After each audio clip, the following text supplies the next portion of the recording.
欢迎来到热点新闻频道，请订阅并关注以获取最新资讯。程毅湘江边2次现身，一次空手而归，一次连发3博炫耀粉丝，原来他也会空军。程毅在新年 vlog 中2次拍到湘江边的画面，意外引发粉丝一轮考古式解读。同一地点2次出镜，一次没有任何钓鱼痕迹，一次却晒出银光闪闪的战利品。再加上一下午连发多条微博的异常营业，让不少粉丝忍不住调侃：原来一向沉稳克制的他，私下也会因为钓到鱼而偷偷炫耀，还会遭遇空军时刻。从时间线看，第一次湘江边镜头出现在4月的素材里，画面只有夜色、江景和氛围，没有鱼竿，没有操作过程，也没有成果展示。对熟悉他性格和节奏的粉丝来说，这种只给环境不给重点的剪辑反而更耐人寻味。有人猜测，那天也许只是路过江边，看见不少人在垂钓，瞬间被勾起兴趣。也有人半开玩笑推断，说不定其实已经下竿，只是没钓到鱼。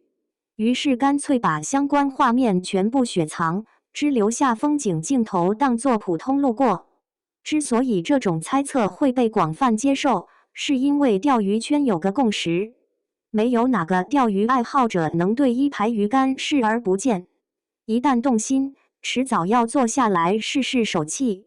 而空军只一条没钓到这件事，对钓鱼人来说又真实到不能更真实，越认真越可能翻车。把第一次经历理解为是水弹失手，反而显得格外生活化。到了6月份，同样的江边地点再次出现，这次信息量明显增多，鱼竿入镜了，人也入镜了，最关键的是成果也入镜了。一条翘嘴成为绝对主角，直接坐实这次没白来。和第一次的克制留白不同，这回属于标准的有图有真相。更有趣的是后续的社交平台节奏，向来发博频率不算高的他，那天却通过工作室连续更新多条内容，先放日常，再放状态，再铺垫氛围，最后才把钓鱼成果图压轴放出。整套节奏像极了层层递进的叙事结构，前面都是铺垫，最后那条鱼才是重点。粉丝之所以会集体会心一笑，正是因为这种反差感太强。一个平时连自拍都不常发、分享欲偏低的人，却为了这条鱼破例提高营业密度。本来只是普通生活记录，却被读出了低调炫耀的味道。从表达方式看，这种分享也很符合他的个人风格，不是高调宣布我钓到鱼了，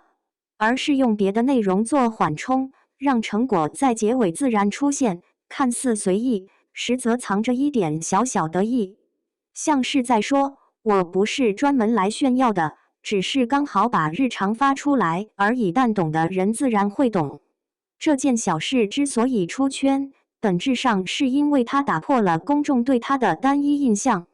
荧幕与公开活动中的他，多数时候专注、安静、自持，而生活切片里的他，会为一条鱼开心，会因为收获而增加分享欲，也会可能在某一天悄悄空军却不声张。那种带点孩子气的小骄傲，让形象一下子变得立体又亲近。